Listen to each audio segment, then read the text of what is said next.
Hey, Miami sports fans. Stop by Canesware today at 2655 South University Drive in Davie, Florida. And check out their awesome merchandise selection of your favorite South Florida sports teams. From the Miami Dolphins, Hurricanes, Heat, Marlins, Florida Panthers, and Inter Miami, they've got it all. Celebrate your favorite team and show off your fandom with their beautiful team starter jackets, killer-looking helmets, team jerseys, cool shirts, and more. And if you are out of town or out of state, no worries. Go to caneswear.com and find everything they have on their site. Select what you want and they will ship your gear to you. Anything over $99 is shipped for free. Don't wait. Stop at Caneswear today.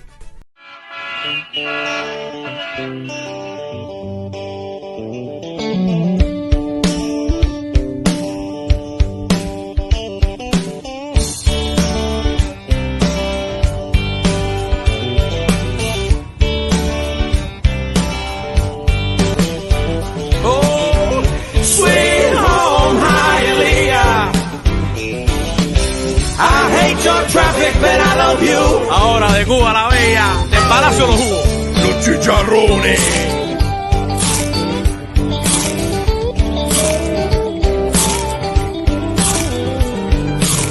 Los vecinos aquí se enteran de todo. Mi vecina es la CDR en Cuba. Y en verdad no hay nothing that you can do. Chacleteras sin llames con corbata. Aquí yo vendo hot dog, pero Cuba yo era médico. Le saco el dedo y digo Q.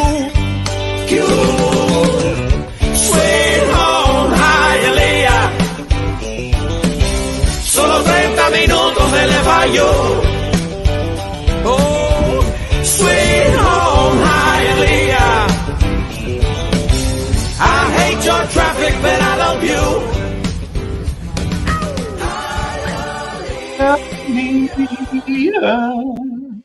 All right. Hello, everybody, and welcome to another edition of East 10th Street Boys, straight out of Hialeah. I'm Bobby El Gringo. That's Alex the Boy. Welcome to a great show off the Finns Talk Sports Network. Alex, my brother, how the hell are you? What's up, buddy? Well, I'm much better. I'm no longer sick. I actually sound like a human being now. So it's always good to be on. Obviously, a little depressed, obviously, with our Dolphins and our Heat situation. But we're here, bro. We're here. It's a new year. Same old me. I ain't changing. So I'm here. How you doing, bro? You look exhausted. I am dead tired. Got everything going on, But I'm doing great. Yes, the situation with the Dolphins sucked for Sunday. You would hope that they would have came out a little bit stronger against Baltimore, and I know it set the Miami Dolphins fandom, the Twitterverse, etc., set them aflame. I mean, my goodness, post-game was nuts. From Finstanza to Lagasse to Dolphin, everyone. It was Neil jumped on. Neil had to jump on. Talk about it. Neil jumped on. He's like, I have to get on here.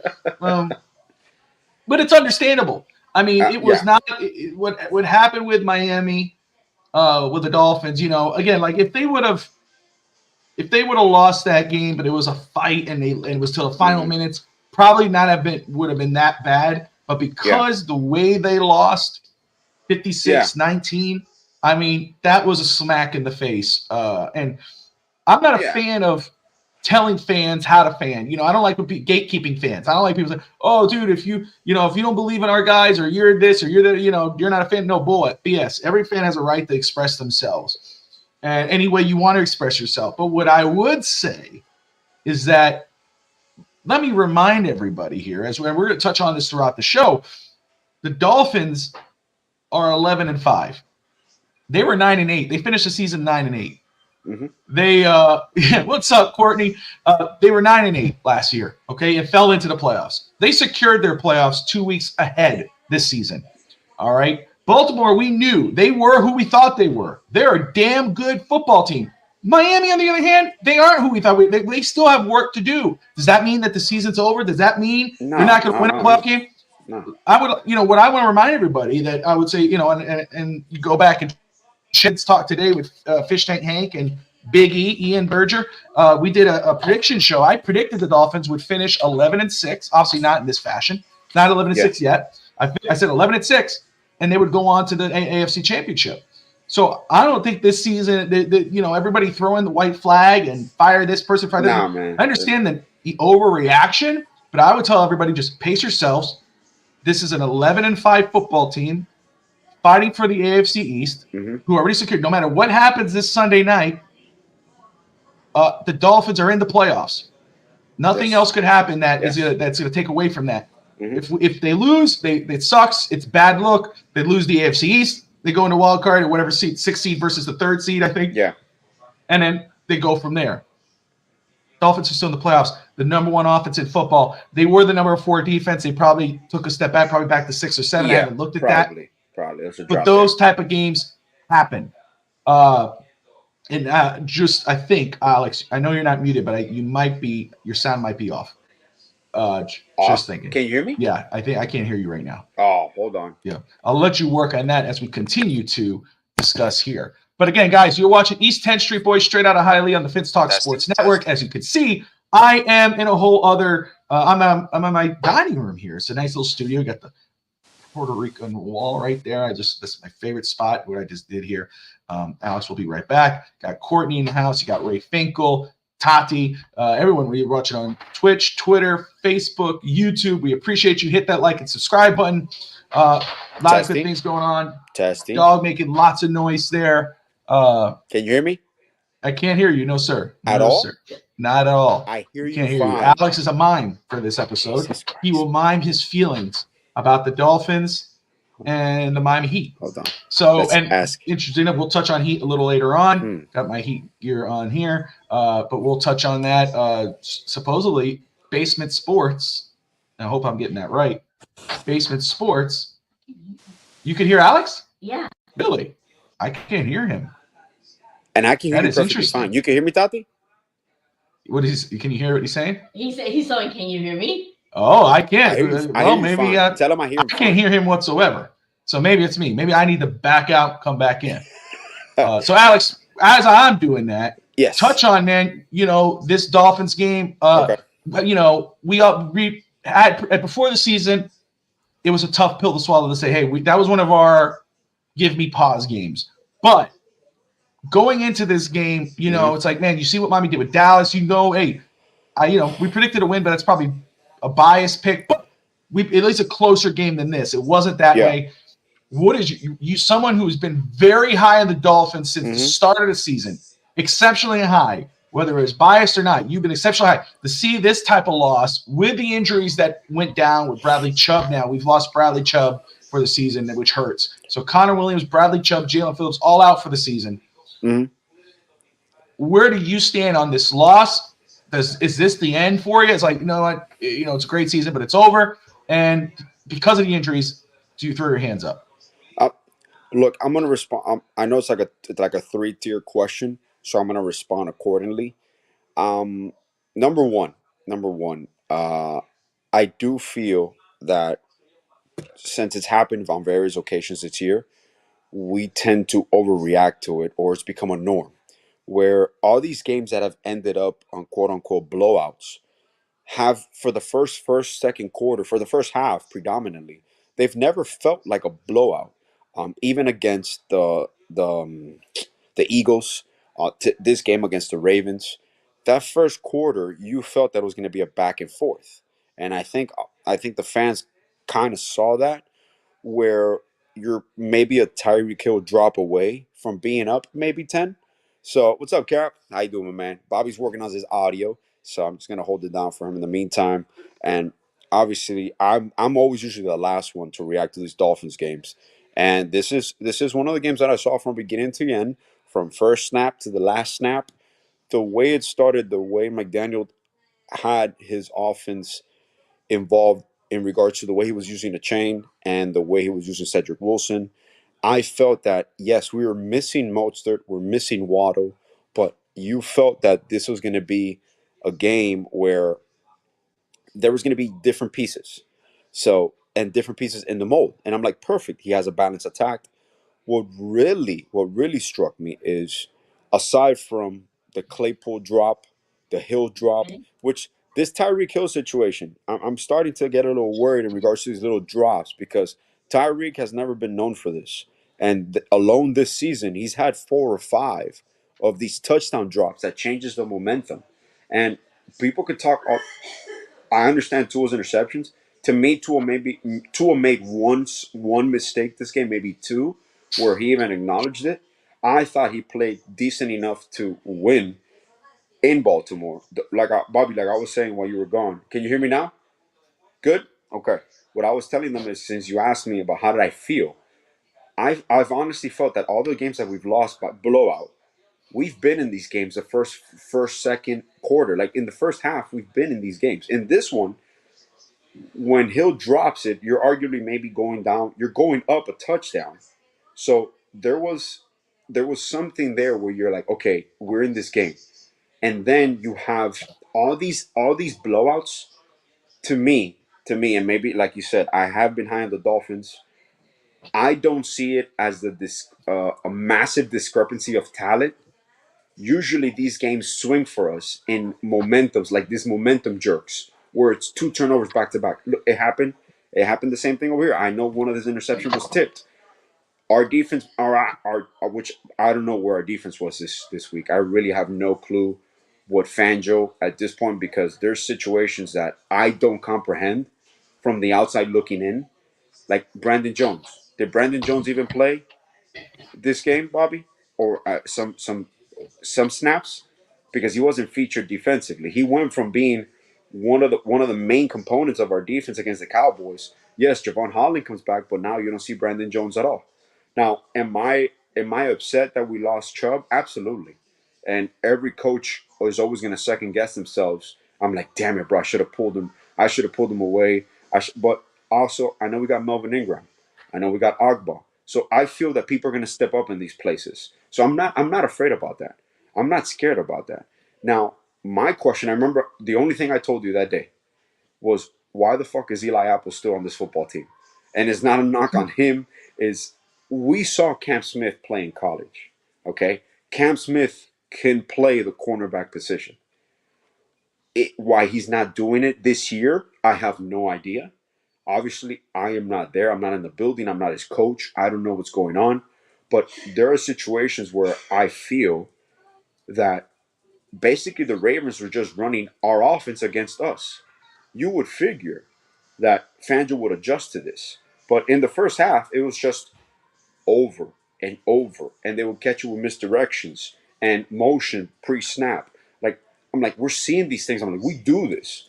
We should be able to defend these things. So defensively, I was stunned because I believe last 10 Street Boys, I said I thought that our defense will find a way and step up to make a play, because I've gone on the record saying the only quarterback that scares me in the NFL is Lamar Jackson. The only quarterback I respect as much as Tua is Lamar Jackson. What's up, Brown? How you doing, man? Bobby's having technical difficulties, but he can hear us. Amazing. That's awesome. Um, Back to what we were saying. There's a level of concern, obviously, because you've seen this trend all season, and obviously now Miami Dolphins again are on a prime time slot for the division. And I know what fans are going to say. Yes, we're home. They're doing the Bills a solid because it's not sunny anymore, so the Bills are not going to get that heat. That's all fine and dandy. I want this game. I want us to be able to do this in prime time. Was the last game of the season. And if I were to tell you, and when we did our prediction show, I predicted 12-5. So it was we got to check that, man, because I think we've been pretty accurate with our losses. For sure, I had us losing to Baltimore. I think I had us losing to Kansas City. I forgot the other two games, but I know I had us winning against Buffalo, the last game of the season. So in prediction wise, realistically, we're right there. We're right there, Bobby. Like, we are between 11-6, 12-5. Now, the only difference being here is offensively. You don't know if you're gonna get. Mostert should be back. Has Waddle been cleared by any chance or no? I haven't heard anything about that yet. You haven't heard anything, I right? haven't heard anything on Waddle yet. No. Now, Alex, yes, that would be great. If it's Texans versus Miami wild card, sure. You're on, for brother. Sure. You're on. For sure. One thing that I love, Bob, that I was actually impressed. We look like we found the running back for the next decade, where he's a mixture of Reggie Bush, a little bit of Barry Sanders. A chain can really move the chains for us offensively. And I was happy when McDaniel was using him, even with Wilson as the extra running back, and a chain was lined up as a wide receiver, as a slot receiver. Like, we have an offense where we're capable of overcoming all these. And even Claypool, bro, Tua dropped a dime. That was in his breadbasket right there. So those are momentum swings that is not an excuse, because the Ravens secondary was injured. We were down 3 main guys. We lost Howard. We lost Chubb at the end of the game. So injuries, I'm not going to use as an excuse. Did I feel the game was going to be much closer? Absolutely. I'm not concerned about us offensively. I'm really not. My concern was defensively. Why are we having, because we've mentioned this before, we haven't lost back-to-backs. And usually Fangio, after a poor performance from the defense, he comes out gunning. But my question to you was, why was there not more pressure? Why weren't disguised blitzes? Why were we playing so conservative? And at what point are we going to have our playmakers? Is there something going on with Smith, aside from, it has to be like off-field issues or something? Because even if you don't understand this defense, quote unquote, which by now, after week 17, you would think they would understand this defense and the packages that they run, he cannot be worse than Eli Apple out there. Like, there's no way he's worse than Eli Apple out there. Because even defensively, 3 touchdowns were just on miscommunications. So we're not getting out talented, man. We're not getting beat down. That shouldn't have been a blowout. Then they scored a touchdown on a 4th and 7. So, if you start analyzing this game, and it's not to make an excuse, when you start analyzing this came down, honestly, to maybe 4 or 5 plays of miscommunication that just opened up this game wide open. Whether it's Tua trying to force that one, which that was his number one mistake before the 2-minute warning. You didn't have the ball going down, so you're trying to press, you're trying to score. Those are situations where the result of this year, last year, we're losing against Buffalo. Last year even, we're losing against Buffalo with all this talent. This year, you have this sense of security, of this urgency, because yes, the playoffs are secured, but this team has shown that from one week to the next, it can correct certain things. It has a short-term memory. And yes, the loss of Chubb is going to hurt you. Like the loss of Phillips hurt us. Do we have the depth in our roster to overcome it? Absolutely, 100%. So I'm not even afraid of the depth. It's just what defense are we going to have against the Bills? Are we going to utilize Jalen Ramsey the right way if Howard misses time? If Howard's not ready for the playoffs? Because obviously you got to shut down Diggs. You got to shut down Allen. So you gotta press them early. You got to set the tone early. Do I think we're going to win? I believe we're going to win. I believe we're going to secure the AFC East, and we're going to go as a number 2 seed. That's the lowest we can be, right? We secure with a number 2 seed. If we lose with a number 6 seed, perfect. Yes. Okay. So that's the only scenario. So let me just, first off, Miss Finn's in the house. Great to see you. She says this game was a preview of the playoffs. God, I hope not. But game was a preview of the playoffs. Alex Brown, Houston Texans fan, former host of No Holds Barred, friend of the network, belongs to the network, even though he's taking a hiatus. So he's always part of the family. Great to see you, brother. He said, and yes, if the Texans face the Dolphins, you are for sure on the show. We'd love to have you to talk about that. One of the interesting points you brought up there, and I have to push back on, is you said you're not worried about the offense, you're more worried about the defense. Mm-hmm. I think you're a little off on that, because this season the offense, which is number 1 in the NFL, is averaging throughout the season 30 points a game, about 30.1 points a game. You want to know what they average about in the last 5 games they've averaged? Like 17, 18 points? 19.8. Mm-hmm. That's a problem.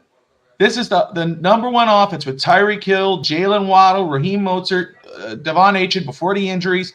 There's a lot of injuries on defense right now, and the defense in the last 5 games, I don't have the average, but was a shutout in New York, 20 points against Dallas, held Dallas to 20 points, held the Jets to 0 points, Tennessee 28, Washington 15.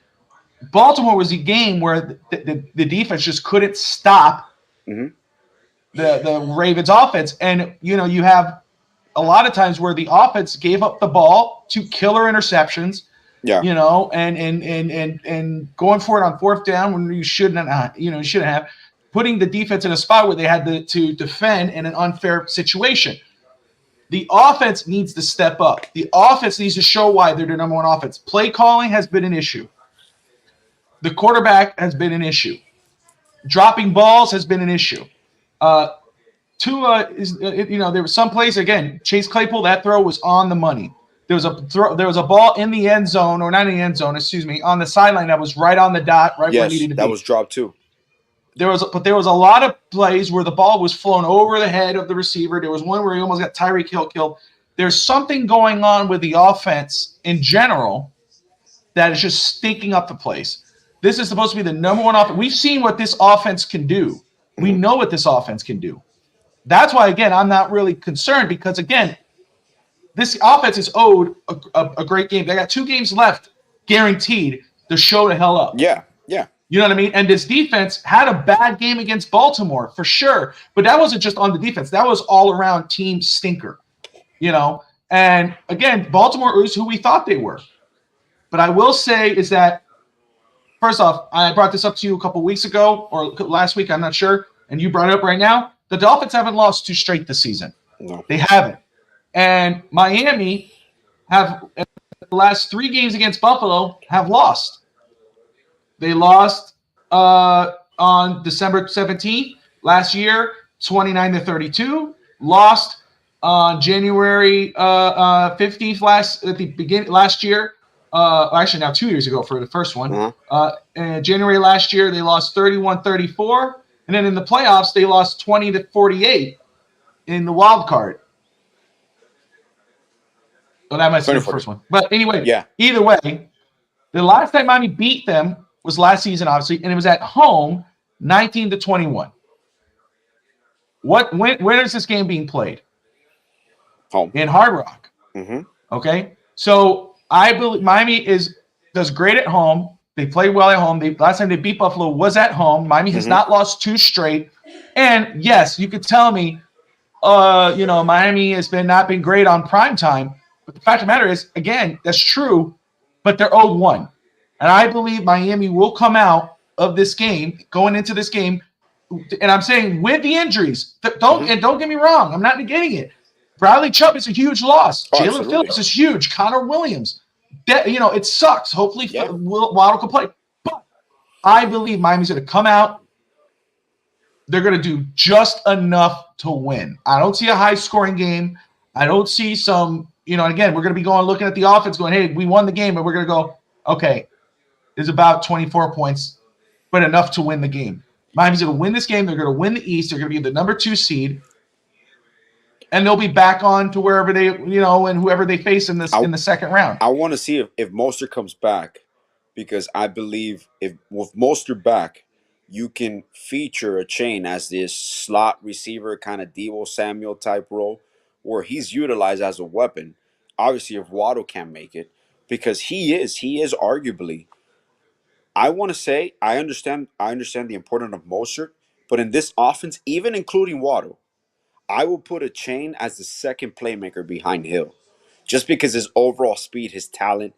I'm telling you, man, when I see him run, I get glimpses of. I always physically, you compare him to Reggie Bush.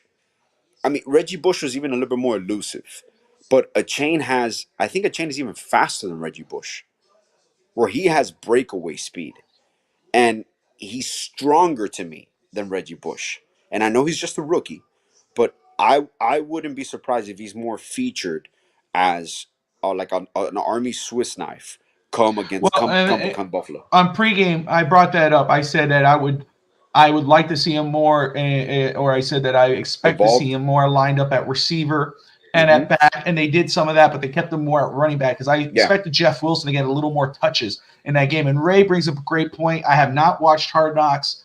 I will. I didn't watch the recent Hard Knocks, but he said, I just watched Hard Knocks, and from what I saw, I didn't see a lot of intensity in the preparation for the Ravens game.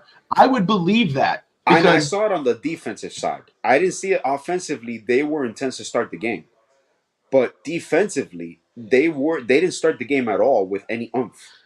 Like, it was letting the plays go. Like, just Baltimore, though, as a team, has always out-physicaled Miami. Oh, yeah. Even in the comeback win last season. Remember, Baltimore was going to town on the Dolphins and got their foot off the gas, and the Dolphins made them pay. That didn't happen. They were going to make sure, and I guarantee you that is why people get pissed off at John Harbaugh. That is why when Chubb went out, he still went for it. They remember what happened last year, and even though Miami has every right to come back, and they know that, it's like, hey, you don't like it, stop us. I can't get mad at that. You don't like it, stop it. There's no law against doing it. We'll be back there. We'll be back there for the AFC Championship. And I don't think so. And I don't mean because of Miami. I think nope, they'll get eliminated in the division. Baltimore? In the division. Yeah. Oh man.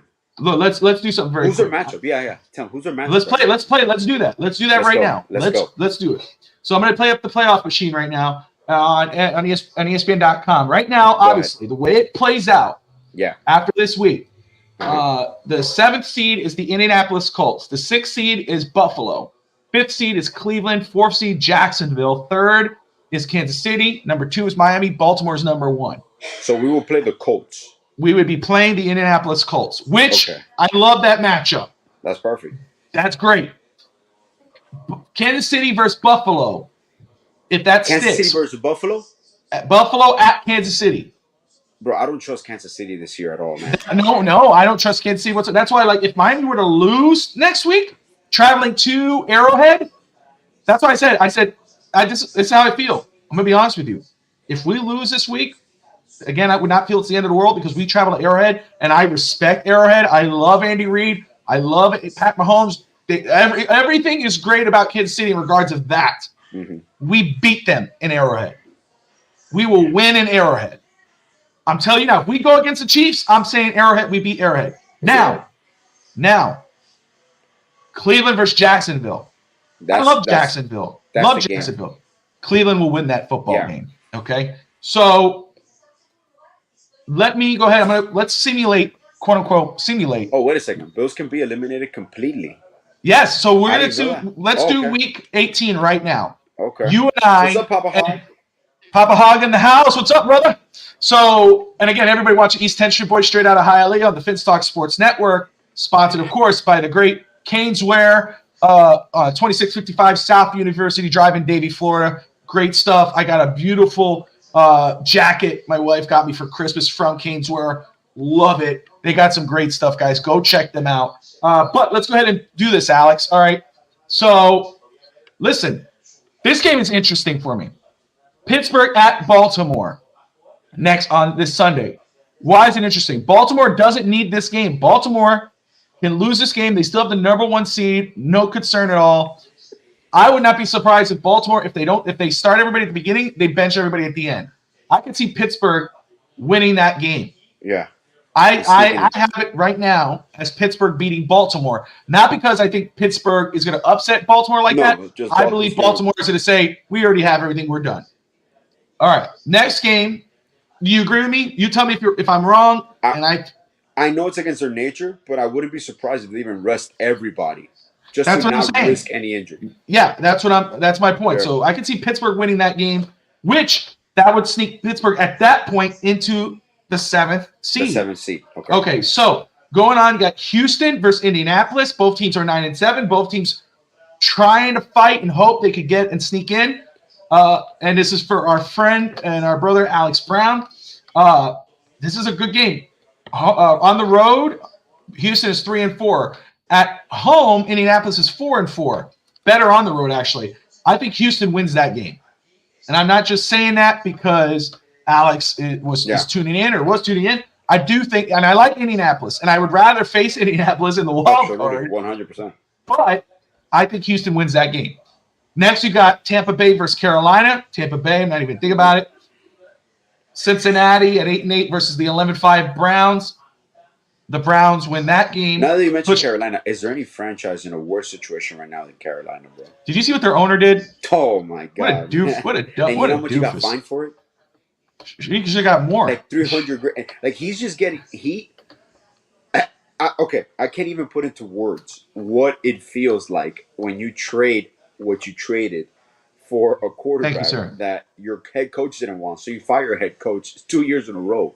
So you're paying all these money for head coaches that are no longer head coaches. That's how you can tell you're going in the wrong direction.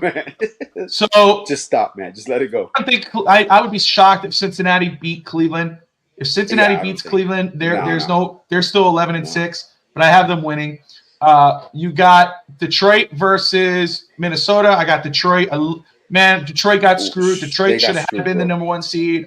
I obviously hope Dolphins to win it all, but on the NFC side, I am rooting for Detroit. And Dan Campbell and company, those guys, I'm excited for the Detroit fans and what the future holds for them. New England versus the Jets could be Bill Belichick's last game as the Patriots coach. Yeah, I think they win that game. Is it Robert Saleh's last game as New York Jets head coach? Doesn't mean as much. He'll probably be the new D coordinator for the Dolphins. Oh, what did I say? Do you think they'll let go of Fangio? Do you think I think Fangio resigns. I think he leaves. You think so? He retires or just leaves? Yeah, I think yeah. I've talked about this midpoint of the season. They started bringing it up on post game, and I said, hey, I would hope not. I would like continuity, but I could see McDaniel, if it goes down like that, he goes somewhere else. Maybe he goes to Philly. Maybe he goes to who knows? Maybe he retires. But I could see McDaniel, and I believe he should go after somebody with the same mindset as him, but for the defensive side of the ball. And Saleh would make sense because Saleh and him have that relationship together. This defense is in need of a young coordinator. Hungry. Absolutely. Yeah.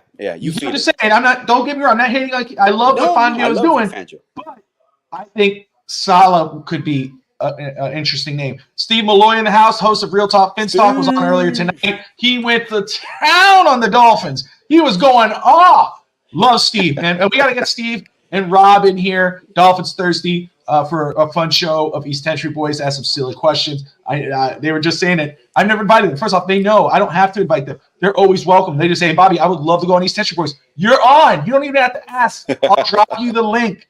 But that will make that happen. Next game, Atlanta versus New Orleans. Atlanta 7-9, 8-8 is the Saints. I think the Saints win that game. Would not be surprised if Atlanta won, but I think Saints win that. You got Jacksonville versus Tennessee at Tennessee. Tennessee's not playing for nothing, but they want to be the spoiler. They want to freaking break hearts. And we're just here to fuck shit up. That's right. So, and you know what? As much as I would love to see Jacksonville in it, just because it's Florida and it's another team that struggles through the years, you want to see them in it. I think Tennessee wins that and they play upset, which is crazy to think where Jacksonville was to start and where they've fallen. It's like the Eagles, man. The Eagles and the Jaguars are falling off a cliff. Yeah. Yes, that is an official invite. It is an official invite. On the record. And so you got the Cardinals versus the Seahawks. Seahawks win. This is going to be a fun game. And this is for our friend Stager, our brother there, who I know he wanted to come on. He's working tonight. I talked to him yesterday a lot. Doing great. New baby is doing well. His Packers are doing amazing, bro. Jordan Love is a real deal. Hey. They have young talent. Remember, he was all about it. He said, hey, guys, just give him time. And Jordan Love looks like the real deal. Good for him. But this will be a good game. Chicago at Green Bay, fighting for any kind of hope. And I'm really proud and excited for not only Bears fans, but the players who are standing by Justin Fields. It is so easy to go, let's go get Caleb Williams. No, Justin Fields is our guy. Yeah. Go get the best player available. The ball's in your court. You don't want to piss off the fans and the players. It's a very tricky situation because Caleb Williams is a generational talent. But you also have Marvin Harrison Jr. If he declares Marvin Harrison Jr. You put him with my goodness, I'm forgetting his name right now, but their star receiver. You got those two stud receivers with that tight end. DJ Moore. Thank you, DJ Moore. So build that up, and you got another. As a GM, you're going to play your card. You're going to try to extract. They got another first round pick. They got another first round pick, so they could easily say, "Hey, go get Marvin Harrison. You keep Justin Fields, and then with that later first round pick, you go draft, then you maybe draft a quarterback." Who has the second overall pick right now, Bobby? Right now, and it's funny you say that because I was just working on this a little bit today. I feel Washington. I feel the GM is going to secure a trade where he just trades down maybe to 2 or 3 and still comes out with Marvin Harrison Jr. and just gets extra picks just to secure whoever needs maybe New England says, "Hey, we need to get Caleb Williams with our new coach." If that's a new coach, they're at 3. You trade up to number 1, you get the number 1 pick, you get Caleb Williams. Chicago goes and drafts Marvin Harrison, and all is right in the world. Maybe Arizona says, "No, we want number 1," and they work. And Arizona has 2 first round picks. I might be wrong here. No, they do. They got 17 and 4. What if they give those 2 picks up? Wow, bro. You know, now that you say that, I'm going to do my crazy prediction. Kyler Murray ends up being the quarterback for the Denver Broncos, if that happens. Oh, dude, Kyler Murray. Which, by the way, what the Broncos have done to Russell Wilson is fucked up. The way they handled that situation is fucked up. They could have handled that behind closed doors. They could have talked about that. That's something that the way it played out, the optics of that, man, that looks horrible, bro. That looks horrible. Bad. And yeah, we'll touch more on the offseason. Especially to Russell Wilson. Like, come on. So Green Bay versus Chicago. Green Bay, I have it right now, even though I think Chicago's to put up a fight. Yeah. Green Bay pulls it off at Lambeau. This is very interesting. Dramatically, man. I would not be surprised if this was an upset, but it's hard for me to pick against them with everything that's going on with Los Angeles. I'm going to pick Kansas City beating the Chargers in Los Angeles, even though the Chargers look like they were ready to put up a fight. But everyone's Herbert, coach, GM. It's just right, It's a mess, bro. It's a mess, and I don't see Kansas City giving up that game. I see Kansas City coming out securing their spot. Talking about Denver versus Oakland or Las Vegas, and man, let me tell you, I got Las Vegas. I got the Raiders winning that game. And I hope Pierce remains the head coach, bro. I really do. I think Pierce needs to get that job, man. Rarely does it happen, but if there's an interim head coach that should get the head coaching job permanently, is that man right there because he's turned that team around. Absolutely. You got the Eagles versus the Giants. That game there. Man, I mean, I'm gonna give it to the Eagles. They look. That's another game where it could be an upset, right? I mean, but again, I can't see the Eagles like the Chiefs, especially at the last week of the season when you want to get that final spot or you want to secure your spot. What are the Eagles right now? They're like the 3rd seed. They are, or the 4th seed. Have they dropped? No. If they win that game, they're the 2nd seed. If they lose, they're the 5th seed. Okay. So the next game, which is huge, you got the number 1 seed San Francisco 49ers versus the Los Angeles Rams. Rams are playing really well. Rams are playing really well, and actually, I think the Rams will win this game. I think the Rams could win this game. They'll be the 6th seed at that point. They'll secure the 6th seed. Bro, I got the Rams going all the way to the NFC Championship game. Hey, I gotta go back. I gotta go back and look. But because I remember somebody telling me about, maybe it was last year, but I remember saying something about the Rams that I could see them making a run. But I don't know if it was last year or this year. They're healthy and they got more offensive weapons. hey, they hit the jackpot with Puka, man. Oh, they hit the jackpot. Next one, of course, Dallas at Washington. We'll go Dallas there. If Dallas wins that game, well, it's a divisional game. It's a divisional game. You never know. Yeah. But it's a divisional game. If they win, they become the 2nd seed. If they lose, they're like the Dolphins, who's crazy. Yeah. Dallas is this last week of the season is exciting because rarely has so many playoff positions been on the line. Usually it's already defined. If Dallas wins, they become the 2nd seed. If they lose, they become the 5th seed. Okay.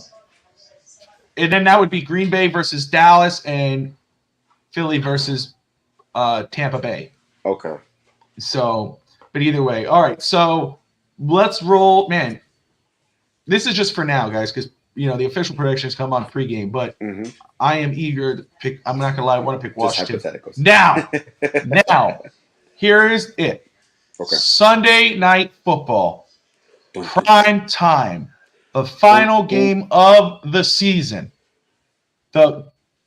The Buffalo Bills, who now sit at 10-6, who you got to give them credit. They were falling off a cliff, and they've come all the way back, and they are right there where Miami has not been able to secure. They secured a playoff, but they haven't been able to separate themselves. But that happens. 11-5 Miami, who are 7-1 at home against the 3-4 on the road Buffalo Bills. Buffalo Bills are 7-2 at home, but they're not at home. They're in Miami. And I know everybody goes, oh, it's prime time. The moon is out. It's not the sun. Hey, Miami is owed 1. And it's going to happen on Sunday Night Football, in my opinion. I have the Dolphins winning that game. And I'm saying it now. I know I hold my prediction till Sunday or Saturday. I'm going to say Miami wins that game. Who won 5 in a row? Is it Buffalo? Let me put this. Yeah, let me look at that. I want to look at Buffalo's stuff right now. Well, yeah, Buffalo was 6-6 when we were 9-3, I believe.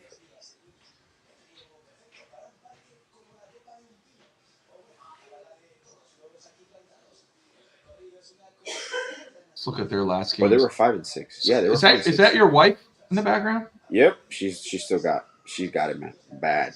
Really? Yeah, the asthma mixed up with a cold, and it's nonstop. Ugh. Let's see. Because we were 9-3, and they were 6-6. They had just won. But either way, yeah, they're 10-6 right now, right? Bills, I think. I think you're all right. I think you're right, Steve, because what you're saying. Yeah. But okay, so let's say Miami loses this game. Let's say Miami loses, and I still don't think it's the end of the world. Let's say they lose. They're 11-6. They fall to the 6th seed. That means they would travel to Kansas City to face the Kansas City Chiefs. Both teams 11-6. Kansas City is not they're just as unbalanced as Miami in regards of something like that. I'm not really concerned with that. But I get a little concerned if this happens, Alex. Just a little. If Miami wins this game, they're the 2nd seed. And who do they welcome in the wild card into Hard Rock the next week? Steelers. The Buffalo Bills. Oh, could that happen? Yeah, if Miami, if it plays out this way, if Miami beats Buffalo, gets the 2nd seed, secures the AFC East, they would get an angry Buffalo the following week at Hard Rock in the wild card round. As the 7th seed. As the 7th seed. And what would it take for the Bills not to be the 7th seed? So let's play around and find out. So who do we want at that point? I think there's an outside chance. Here, right here. I clicked on one thing and it worked. If Jacksonville beats Tennessee, then Jacksonville would jump up to the 4th seed, which would push Pittsburgh to the 7th seed, which would push out Buffalo out of the playoffs. Are there any other scenarios, even if Jacksonville still loses? So, again, let's find out. So, that doesn't do anything. This is crazy, bro. So, we won't know for sure. Okay. So, let's say Tennessee wins, right? They beat Jacksonville. Okay. Baltimore, if they beat Pittsburgh, that would push Jacksonville. Houston would win the division, become the 4th seed. Jacksonville would fall to the 7th seed. Buffalo would fall to the 6th seed. Yeah, well, Ray says, once it's kickoff for the Dolphins on Sunday Night Football, we'll have every scenario. We'll know. It'll be done. We'll know for sure who we're going to face. Everything. We'll know either we're going to face the Chiefs or we're going to face one of the. But let me ask you this. Would you rather face the Buffalo Bills, the Jacksonville Jaguars, or what was the other one I said? I put someone else, right? Or Pittsburgh Steelers. At home? Yeah. I don't care. No, you got to rank them. You got to rank them. You got to do that. You can't play the fan thing. You got to do it. You got to put yourself out there, Alex. Okay. In order, I would rather face the Steelers, Jags, and then the Bills. Okay. Because I still feel the Jags have weapons that can change a game, and you got a Super Bowl head coach. Well, I mean, Steelers got Mike Tomlin, man, and they have nasty. The last team, I think, was it the last team that knocked us out? Yeah. Not now. Oh, that was Buffalo, but I'm talking about before that. I still feel that we're above. I think it would be the Jaguars would be the team I would like to face. Jags, Pittsburgh, Buffalo. If it's Buffalo 2 weeks in a row, Miami's going to win week 18, and I think it'll be tougher for me to say we win the wild card. You know, I want us to win because if you don't win on a playoff game, this season's a wrap. I would say it's a failure. I don't care how many wins you have. I don't care where your offense was ranked. If you could not have won one playoff game, it's a wrap.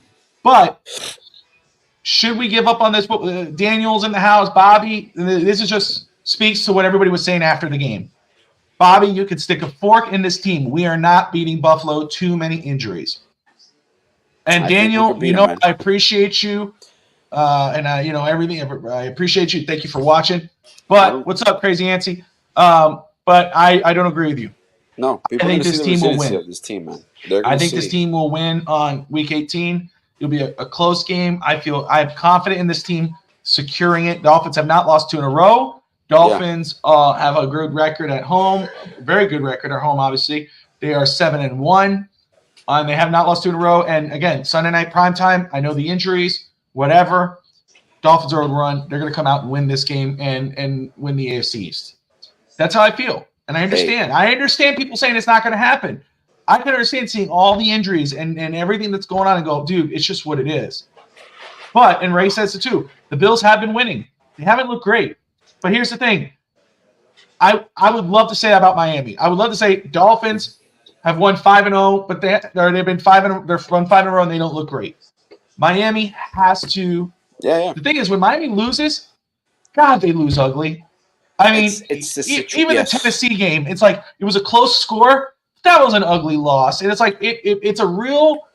What do you call this? It's a downer. It kills your morale. It's like damn, because again, if Miami would have lost against Baltimore, but it was a fight, and you're like, man, we were in this game. If they would have lost last week against, is the way it looked again in the first quarter. You felt it was going to go back and forth.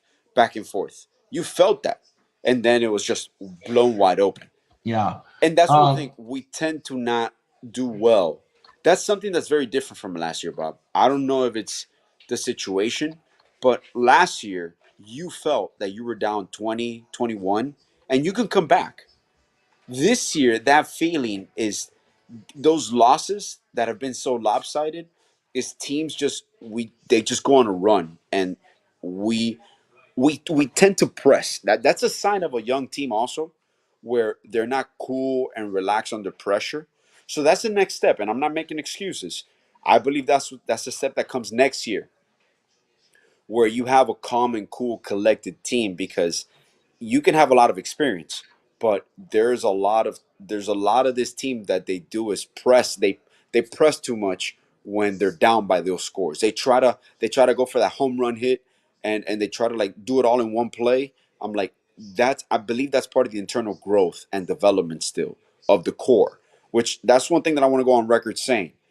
Even if we lose the first game of the playoffs, obviously there's going to be some changes, but you're not blowing up this core, okay? You're not firing Mike McDaniel. Like, these people are going apeshit on Twitter, and like we've talked about before, and it's these rushed when someone goes down, like, I told you so, we should have gotten this, and everybody's injured, and fire Greer, fire McDaniel, like, guys, you got to relax, man. Like, let it play out. There will be changes, but this core, this core has all the intangibles it needs to win. It has everything. Everything that we need to win is here. It's just taking that final step. So So, I just want to it's the offense for and defensive collapse. Bobby, respect you, brother. How can you have confidence with Eli Apple and no pass rushers? I have no confidence in Eli Apple whatsoever. Eli Apple's a different story. I don't know what's going on with that, and I don't know what's going on with Cam Smith. But Kader Kohu, Jalen Ramsey, I have confidence in them. Javon Holland, I have confidence in them. Nick Needham. Nick Needham. In regards of pass rushers, Andrew Van Ginkel. Yeah. Christian Wilkins, Zach Sealer, Melvin Ingram, and whoever else they signed. Maybe you can enlighten me, or some of our fans can enlighten me. I don't understand Fangio's game plan against Baltimore. I don't know if it was containing. To me, he wasn't aggressive, and Lamar. I can't give Lamar Jackson time in the pocket. I'm with Steve. I have more confidence in our defense than I do in our offense right now. That's why I pushed back on Alex a little earlier when Alex was saying about the defense and the offense. Our defense, besides this last game, has been doing the job. I think they were outperforming our offense. And yeah, they were our offense has not been, even though they're on paper and statistically number one offense in football, they have not played like that. No, they've been struggling the past month. Struggling the past month. I don't know I don't know what is missing. I don't know if it was the injuries to Hill, the Waddle, Mozart being out now, but like they feel like now Fangio has no energy. Last week the defense played like they had no energy. They were chipping at each other, and when they made a solid stop, obviously we didn't grant them anything. We turned the ball over, so we put them right back on the field. I know. Well, that's what I'm saying. See, so for me, again, and in all fairness, but I got to push back. I think our defense played with a lot of energy. It's tough. It's a Baltimore team. You can only do so much. But when your offense, when you get a turnover like Zach Sealer stripping the ball, give your offense the ball, and then Tua in the very next play throws an interception, and it wasn't even it was a bad throw and interception. It was deflected, but it was a bad throw. We can't push the goalpost. It was a bad throw. Our offense has been our offense has been lethargic. Our offense has not done enough. I don't know what's going on, and it's not just on any player. It's not on one player. It's not on one coach. But the offense, I mean, Tua, for instance, Tua goes like this against bad teams. Look what I'm doing against the Jets. Oh, but hold on. But the last few weeks, you're not looking at just numbers, but you're watching in the game. There's something off with Tua. He is not getting it to his guys. I mean, he hurt. This guy got his back blown out on a high pass. There's a lot of miscommunication going on. Hike, ball thrown 10 yards the other way. The play calling has been questionable. Going for it on fourth down when you should either punt it or kick it for the field goal. And then missing out or running the ball on fourth down when you're and sliding 10 yards short of the first down. It's not winning football. The offense, there's something going on with the offense as a whole. And you could talk all the trash you want when you're going against crappy football teams. But when it's time to play against these real deal teams, we can't say, oh, but the defense is showing up. No, the defense has been showing up. And you know what? Even when you're having a great game, a great season, second half of the season, and you have one bad game, it's like, oh, defense sucks, finds your shit, and everything's this. No, they've been having great. The offense, it's not that the offense had a bad game. The offense has had a bad string of games. Their defense has been coming up and helping them win these games. Defensive touchdowns. Steeler with 3 strip fumbles, 1 return for a touchdown, interceptions, INTs. The defense has been putting this offense in position to win. It's the offense that has not been coming up. And in order for Miami to win next Sunday, in order for Miami to make us run into the playoffs, they need their offense to score when the opportunity comes. Ray says our offense, even with a jigsaw puzzle offense, can still score at any time. When has that been the case? It hasn't for some odd month, for about a month now. Yeah. At least. I don't have it in front of me. The offense has not done it. So the offense needs to step up. And not saying it's not going to happen. I'm not hating. I believe our offense could do that. But even what's the crazy thing is, I felt our offense played better against Buffalo than they did against Dallas. And I understand the Dolphins, the Baltimore had a depleted secondary. Tua, aside from his 2 mistakes, was that forced pass, that forced interception right before halftime, with a 2-minute warning, and then the overselling it for Tyreek Hill. Right there, you just sorry, you remind me. I don't mean to interrupt you, but you said it right Yeah. there. The Baltimore secondary. Marlon Humphreys, they already had Kyle Hamilton was out. I forgot who else. Smith, I believe, and we didn't take advantage. We didn't take advantage. I would say Marlon Humphrey got out in the game.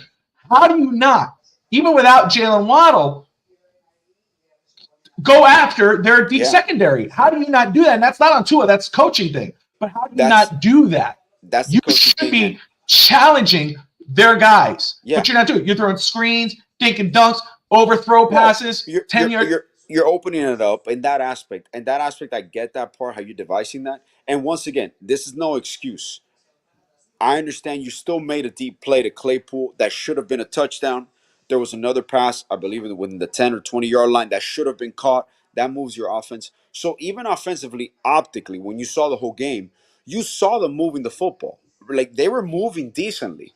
Obviously, we couldn't get stops, and when we did get stops, it was unfortunate that we had the mistakes right back to back. So it killed the momentum. It was like a double whammy because defense finally gets a stop or a 3 and out, and then what do? You commit a turnover. So when the defense is actually being productive for you and rewarding you, what do? You just send their ass back on the field because you committed a stupid turnover. That's the part that really bothers me offensively. The way, for example, I know people go down stat sheet, but when you saw it, the way they were using the chain, that's a blueprint how you can use them, even when you got Waddle back and all that. Because you do, which is the part where I guess what he was saying about the jigsaw puzzle. When you have Mozart there, when you have a chain, when you have Waddle, when you have Hill, there is no reason why this Dolphins offense should be struggling. Now, if you take away and you're double teaming Hill, you're triple teaming Hill, yeah, you're taking away your number one weapon. You're going to see some struggles, but you should be able to overcome when you have the talent there. And obviously, even the tight ends were involved. Smite, Julian Hill, but you got to have a balanced attack. And at this point with McDaniel, I'm not even worried about a balanced attack. Use your weapons. At this point, you could even go away from the balanced attack approach. Use your weapons. If it's Mostert that game, use Mostert. Obviously, you're going to keep Hill there to keep him honest, and you're going to try to obviously use Waddle if he's available. You're going to use a chain, but pick your weapons and use them. Just maximize them. This is, to me, I will play this as a must-win. Like, this is a must-win for me. So I'm going to go all out. Defensively also and offensively. Defense, FanDuel, use your weapons. Use Ramsey. Use Holland. Use your weapons. You got Agba. You got Ingram coming in. Use them. Use them. Maximize them. Absolutely. And Shaquille, thank you for tuning in. Appreciate you. How you doing? New to the channel, man. Hit that subscribe button. Appreciate you watching. Everyone who's watching right now, thank you so much. East 10th Street Boys on Straight Out Hialeah on the Fitz Talk Sports Network. Of course, talking Dolphins. Obviously, that sour taste from that loss against Baltimore still in our mouths. But moving on to Buffalo. And again, like I said, Buffalo is not going to be – I'm not sleeping on Buffalo. No. I'm not and trust me, Alex, Steve, Evan, Rob, everyone could attest. I am not someone who you could, even though I would say I'm Homer, I would not be a Homer in this situation. I'm very, I would say, I believe Miami is going to win this game. I have confidence Miami could win this game. What I'm talking about is the playoffs. And again, for Miami to win in the playoffs, offense sells tickets, defense wins championships. Miami's defense, I'm not concerned with. I believe Miami's defense, because they've shown when a player goes down, they put another player in. Before Jalen Ramsey, even though the defense was lower ranked, defense did not. Kader Kohou did very well. When Ramsey came in, the defense went to a whole other level. Absolutely. I have confidence. When Jalen Phillips went down, it's the end of the world. Van Ginkel steps in. What happens? I believe this defense is going to be fine. I believe this defense is going to be good enough. This defense is a playoff type defense. Yeah, absolutely. Our offense has to show. Our offense has to show that they are a playoff offense. Mm-hmm. They've won games in December this year, which is great, but they've also laid eggs. They have to show. Now it's January. It's a fresh start, new year. You got 2 more games left. You got 1 game in the season, and you got a playoff game. And in playoffs, it's 0-0 at that point. Yeah, it's fresh start. These are the games like where the tight end games hurt you. Like these are the moments that you're like, God damn it, bro. We let that slip And away. I will say, Ray says completely my opinion. I often feel Tua might lack confidence in big games. When it comes to primetime games or big games, I talked about this. I don't know what it is. And this is why, again, when people do the MVP conversation, and I've come to terms with this. I don't believe Tua has a shot at the MVP or a win MVP just because of that statement right there, because it's not wrong. Because if you watch, we watch Tua every game. We've seen the great games, we've seen the good games, we've seen the horrible games. Every time it's a prime time, big time game, and the big wigs are watching. The Cowherds and the Stephen A's and the whatnots and the voters for the MVP, whoever it is, are watching that game. It's when Miami comes up short, when Tua comes up short. And that's why they say they don't look at those other games where they know Tua has a say or has the resume to be an MVP. They look at those games and they go, damn, Lamar just threw – look at Lamar's numbers. He just threw a perfect game. He's the MVP. Look at Tua. 2 touchdowns, 2 INTs. Look at his offense. This is supposed to be the number one offensive – that's why that won't ever happen. That's what sucks. It's just what it is. You know what's crazy? Bob? I wanted to read it because I'm like, there has to be something off here. But I'm surprised this year by Tua's inconsistency. There's only been 2 games where he's thrown multiple touchdowns back to back. Obviously, I know the running game also with Mostert taking over and a chain that also gets into effect because a lot of times Tua will get you down the field, and then Mostert punches it in because we do run a more balanced attack. But that is something that I've seen. I'm going through every game that Tua, and it's the inconsistency where Miami hasn't lost back to back, but you felt that Tua hasn't played a great game back to back this year. And that's something that I said last year. It was one of my keys for him, one of my goals. Consistency. That's what I want. And consistency has not been in his favor this season. And I'm not trying to get my hip comfortable here. I'm not trying to say or crap on Tua here, but the fact of the matter is that he hasn't been that. And it may be a lack of accountability. It might be a lack of, instead of, when he throws an INT. I feel next year we have a tight end coming. I feel next year's the year that we go for the tight end. Hopefully. Because it does change that. It does. Well, what if we had a Darnell Washington, somebody over at Cam Smith, a Darnell Washington, he probably would not drop that ball in the end zone like Julian Hill did. That's just me. But anyway, instead of when he throws an INT or throws a bad pass, how many drops did we have scoring wise? Hill, Claypool, Julian Hill, Tyreek, Julian Hill. Who was the one that dropped? Was it Tyreek that dropped, or who was the one that dropped? Tyreek Hill dropped one, I think, this week. Yeah, he dropped one this week. Yeah, but who's the one that dropped? It was a completion that he dropped in the 10-yard line or the. Oh, I don't remember. Oh, I don't remember. But what I'm saying is that I think that it's the lack of accountability to him. Like, I think Steve brought this up, and it was funny because I walked away. I went to go play catch with my kids, a little bit of football outside with my kids, and I have Real Talk Finstock on, and Tati came out maybe 5 minutes later and goes, "You gotta listen to what Steve is saying. He's going off." And he was saying about, and Steve, you could put in your comments a little bit of what you were saying, but something of the sense of, you're not a counselor, you're a head coach, be it. And I think that falls into that too, a thing that you're talking about with consistency. When you make a mistake, if you're my coach or I'm your coach and I see you playing like do a dumb play or whatever, I'm not going to crap on you and bring you down, but I'm going to tell you, dude, where were you looking? Read the defense, watch what you're doing, and talk to you and call you out and say, hey man, you got to do this. Not go, you don't think they do that? Because I understand the optics of that from the outside looking in, but when it goes deep, you watch Hard Knocks? Do you watch Hard Knocks? Do you watch Hard Knocks? Yeah. Yeah. Have you seen that at all? No, Hard Knocks, no. No. Do you think they just do that because Hard Knocks, Cameron? You don't think you didn't? Every other Hard Knocks, when you see a coach talking to his quarterback or talking to his players, get it up, let's go.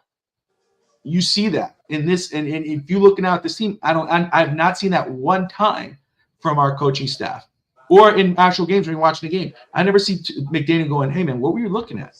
Oh, no. Tua will come out the field. Tua will go, "I'm sorry, dude. I don't know what the hell that is." He's like, no, man. Hey. No, it's okay, man. You'll get it. No, man. Dan Marino, we're coming for your records, bro. Dan Marino. Dude, what the fuck are you doing? No. What are you doing? Like, I love McDaniel. That's just the personality type. I love McDaniel. We don't see everything. Alex. We see it. Alex, we see enough. You think behind closed doors when the cameras turn off, Tua tells McDaniel looks at Tua and says, "Dude, what the fuck was that?" Absolutely. Bullshit. Absolutely. Bullshit. That's corrected. That's incorrected, bro. No. That's incorrected, man. No. And we didn't hire McDaniel to be a social worker. We hired him to be a coach. But no, you got to call guys out. And you're asking about consistency. I'm telling you where I think it's fallen short is right there. I need to see him. Not, you're not shunning to or putting him down or doing anything. No. But he needs to be the coach. He needs to go, dude, what the fuck was that? What are you doing? What are you looking at? Like, it's I look like talking about my beloved father-in-law. You were here, it's so easy as a fan. You go, man, why did he not run over here? There was so much field there. Why did he run there? Yeah. When you're in the field, it's different. You don't see it like that. It's live action. It's so easy for us to be up here or watching on TV and go, that guy was wide open. I get that. That's what we tell our players, even when they're sitting on the bench next to us. And for example, some of our varsity starters have been injured to start the season, so they've sat next to us as a staff. And I'm like, and they start seeing the game differently. And you even tell them, I'm like, do you guys understand now what we're telling you? At the game, you're going 100 miles per hour. I don't think people realize this, and this is not. I'm not trying to make an excuse at all about this. Being a quarterback, to me, I believe is single-handedly one of the most difficult positions in professional sports, because you are making decisions in milliseconds. You are making reads in seconds. You have to make a potential season-ending or season-changing decision within 2-3 seconds. People don't realize that. And when obviously media sells, Hard Knocks is going to sell a fun team, a cool team. McDaniels, obviously, when you catch in the sideline, McDaniels talking is maybe a minute of the whole game. So are there moments when you see him go down, talk to his coordinators, talk to his players? There's things that they discuss at the spot that we're not going to see, that we don't know. Because at the end of the day, McDaniels is funny, he's cool. He's not the head coach of the Miami Dolphins because he's funny and he's cool. He's the head coach of Miami Dolphins because he knows football. He's going to coach football. So, yes, the psychological part is there. But at the end of the day, I do believe there's accountability behind closed doors, talking to each other, talking to the staff, with the offensive coordinator, with the passing game coordinator. Like, there are things that you see that sells that is not going to be that. Especially with Tua, obviously, because you're going to try to paint Tua to be the perfect image, this and that. But I'm pretty sure you're going to see things. You're going to see things change no matter what, whether Tua or not. You're going to see the changes this week. So the changes you saw with Tua is what happened when McDaniel came.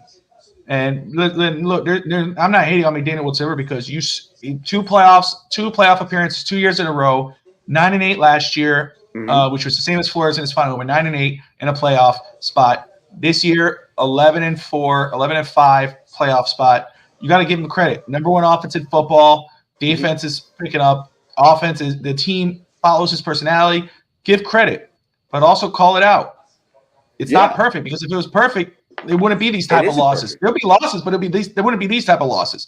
And you just said it. You hit the nail on the head. I didn't bring it up. You brought it up with the consistency. And that's where I think the consistency is, because you go, man, wait a second, dude. How can you have this type of game and then turn around and have this game? Because it's more of like, oh, just play. Just play. You can make the throw. And it is a lot of times where, I know Evan does that joke with the whole robot, that Tua is a robot, because calls hike, throws it even when the guy's not there, because that's what the play called for. You're supposed to be in that spot. Why aren't you there? Oh, I did not account for the defensive guy to push you another way. Exactly. Read the defense. read the defense. That's when your coach should say, hey, man, listen, you know you got the arm. You've shown you've been great. You know you're an MVP candidate. We all know who you are. Exactly. But here, you still got to work on yourself. Look at this. Look at this. Look at this. Look at this. And then also the fire. That's something I pointed out. Well, you look at – it was a couple weeks ago. It was Tennessee, that Tennessee game. When Miami had to come back, you look at Tua on the sideline. Tua was like, Will Levis is fired up. He's ready to go. He's right. He wants to get out there and seal the deal. Tua's on the sideline like that, looking at his thing. And here's Dan Marino. Marino looked like he wanted to go out there. That's the fire I want to see out of my quarterback. Love what Tua's become this league season. He's answered a lot of critics. I don't care what anybody says. No one can say he's a bad quarterback. He's the good quarterback. He can play great. But there's a lot of things he can do to help this team win. He has to show he can put this team on his back and carry it across the finish line. And so far, he has not done that. That's the other thing he needs to do. I want to see where I go, man, Tua was the direct reason why we won this game. And it's not all on him. It's not fair to say, but I'm saying there has to be that one time. Absolutely. And again, Alex believes, despite all of that, is that maybe he needs to wear a business suit for game days. I don't know about that. But, yeah, right there. Right there. That was one. You're absolutely right. And that's what I want to see. No, it wasn't cool at all. It wasn't cool. The coach has to say, no, you do what. Yeah. See, that's the other thing. And again, credit to McDaniel. Give him his flowers, man. What he's been able to do in the last 2 seasons with this football team to create this culture and what he's been able to do. Yes, but I also have to understand is that he is a second-year coach. Was it a dumbass decision? Was it stupid to do that? He did it to Jalen Phillips, and now with Bradley Chubb, you leave him out there when you don't have to. And then look what happened. Now you lost your best pass rusher, who is having an unbelievable season in the most important stretch of the season because you were too stupid to know to take them out. The game is over. That has to be a and the same thing with Tua.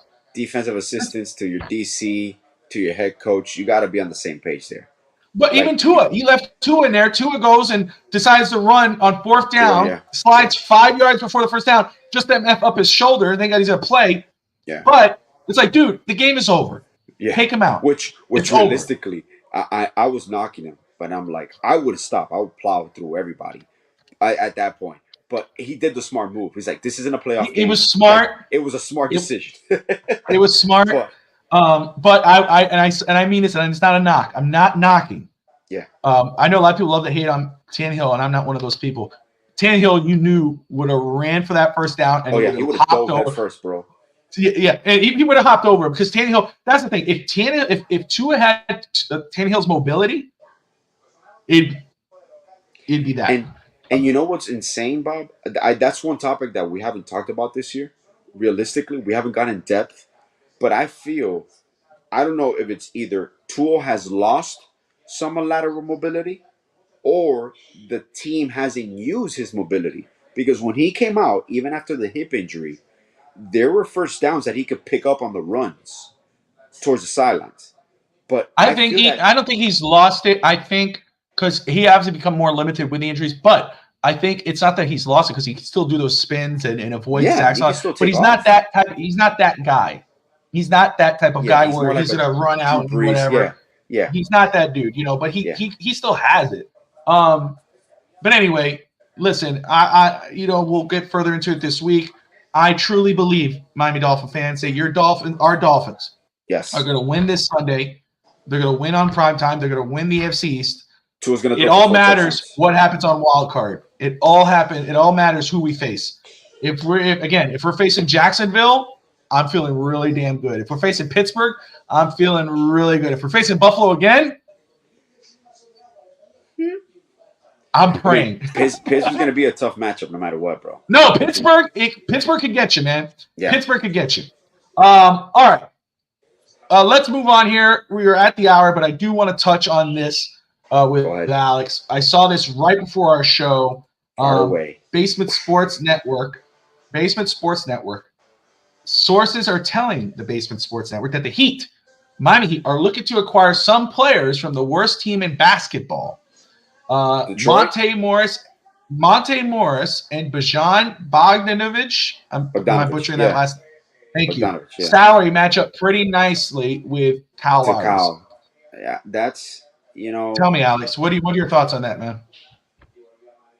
and I believe Bogdanovich has another year left on his deal. So there you're assuming, what's his contract like? Is it another year? I think because he signed an Is that extension with Detroit? Are Detroit. they in Detroit?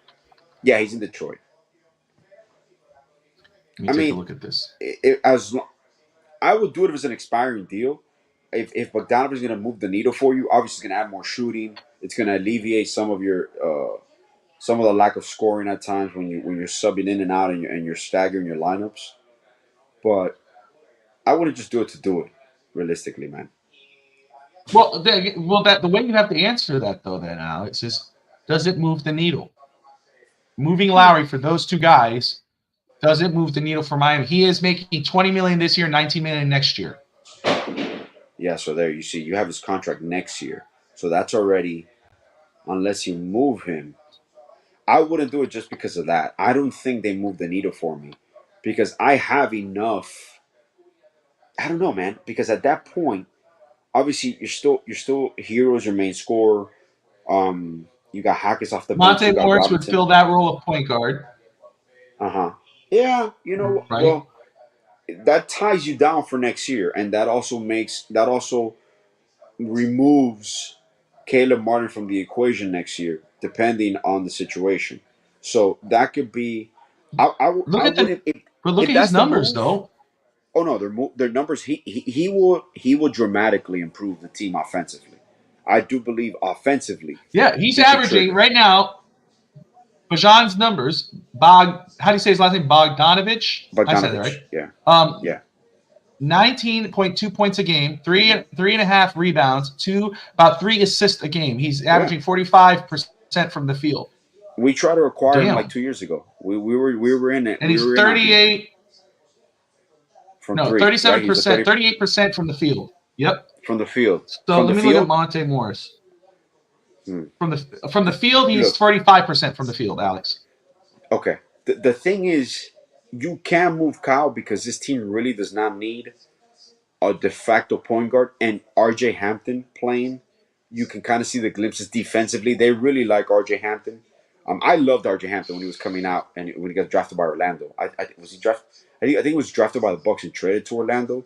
I'm not 100% sure right now, but you saw the upside. And even I understand as time goes on, depth wise, we're fine. But even Jovic, if he's gonna play at all, he has that de facto backup point guard where he's playing with Jimmy, where he's playing with Hackett, where he's playing with Robinson, but he needs the ball in his hands. He needs to create.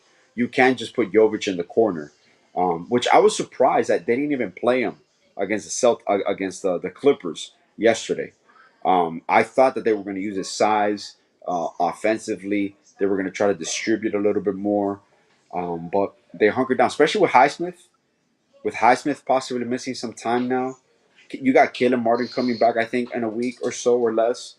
Jimmy obviously with a foot a stressed foot, or I forgot what they called it, like a foot fatigue. I forgot what it was, but he just re-injured it a little while ago. But look, So, Kyle's playing decent. But if you do that move, you're committing to them next year.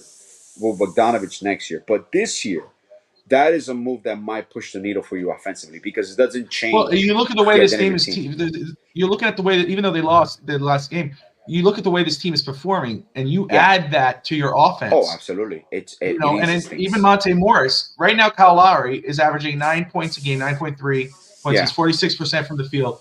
Monte is averaging 10 points a game, 48% from the field. So you're kind of, and he's younger. you know what I mean? It's But now you he's have to attach 28 years probably old.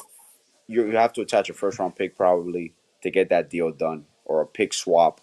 But I don't know. I don't know if those. He said they're looking to get the from the worst team, but those are just names that they threw there. I don't know if those are actual They threw names, out there. but I wouldn't hate it. I would not hate it. I wonder we can and look, for example, Detroit. You see, Detroit is a team that optically they're the worst team in the NBA, but Detroit is a team that next year they're going to be up and coming too. They have a lot of young talent. They're going to make some moves. Obviously, they're going to this year's not a really strong draft class per se. So, I mean, those are situations that, as the moves come along, which I was surprised by actually quickly and Barrett being traded to Toronto. I think Toronto won that trade realistically because they weren't going to sign OG. And does OG move the needle for the Knicks? Yeah, it makes them a more balanced attack, better defensively. But I love that trade for Toronto Yeah, because you get Toronto got a a good deal. guy in RJ Barrett that he signed for the next 4 or 5 years. He's from Canada, and you can build around him. And they might move Pascal Siakam. I'm pretty sure they will move Pascal Siakam and build around Scotty and RJ. So that's another young team to worry about in the coming years, bro. Crazy Nancy, you're losing me. I'm a Sonics fan, and there's not even a team in Seattle. Oh man, Whatever, brother. you But guys, you guys will have a team shortly, bro. You guys let will me have a just team say, shortly. Marissa Marino had a tweet out here, and I'm gonna it kind of touch on what we're talking about. But Okay. and Marissa Marino of DolphinsTalk.com, friend of the channel. If you guys aren't following her, do so. Good person, great Dolphins content. She goes, well, that was rough. She watched Hard Knocks, I assume. She goes, Oh well, that was rough. However, when you have a job to talk about it, you can't bury your head and stand. Thoughts on Hard Knocks? Prayers up to Bradley Chubb. yes. I'm ready I'm ready, and I need to see McDaniel get pissed off after a loss. I'm so damn for that. I just said that. I want to see him go off. I want to see him go. We need to get better. And then the helmet cam on Tua was pretty dope to get to view, so we'll get to see that. And then Sunday's game, which is against Buffalo, is essential for this team's self-esteem. Can't deny it. Can't No, because no matter 100%. what, like you said, even if you go, it's very different, man. Going into the playoffs, losing your last two games, and going in as a 6 seed, going to Kansas City, because at the end of the day, they still got Pat Mahomes. I know this year they're off, but all it takes is one day, bro, one play, and it changes your whole season. So you don't want to run the risk of going in as a 6 seed when you could have Kevin secured the AFC East. Kevin says rather get Ty Jones from Washington. Oh, that's a good point guard. That's a good point guard, and contract Yeah. also plays. There, you see with Washington now. I know this might be crazy. I love Kyle Kuzma, and I don't know if Washington supposedly is Kyle going to entertain Kuzma, trading him. yeah. So, but there again, you're tying yourself to that. So I don't mind it. I'm telling you, this is a year that the ball's in our court. I know we have a tough stretch, and at this point, man, I'm gonna say this, and it might come off as the wrong way, but I'm gonna go ahead and say it either way. Uh-oh. People are talking all this about. They've always talked about Bam and this and that.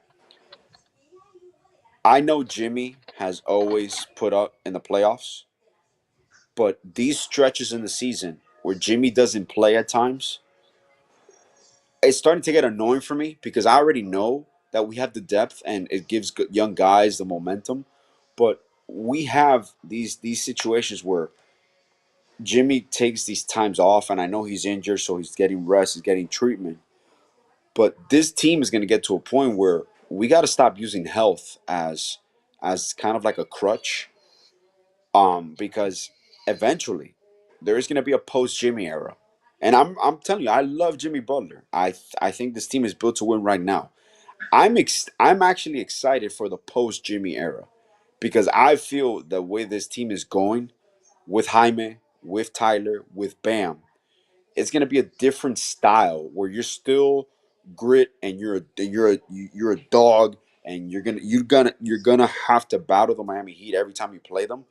But there is something that when Jimmy plays at times, it holds the team back offensively because of all the depths that we have. So I want Jimmy to get his run with the guys that we have, with the Tyler, with Duncan. So they're cohesive when these playoff starts come, when the playoffs begin, which they've always found a way to stagger the lineups in a way where it's easy. But like we always talk about these games. Sometimes when Jimmy misses a game or Bam misses the game, those are the games that the Heat win. Look at Golden State's game, right? We're missing key pieces. We go there and we completely dominate. We completely dominate them. I know they're depleted and they're injured too, but I want them to be able to play team basketball, have their roles defined, and not be held back again because of an injury, because of a situation where your de facto leader is missing extended time.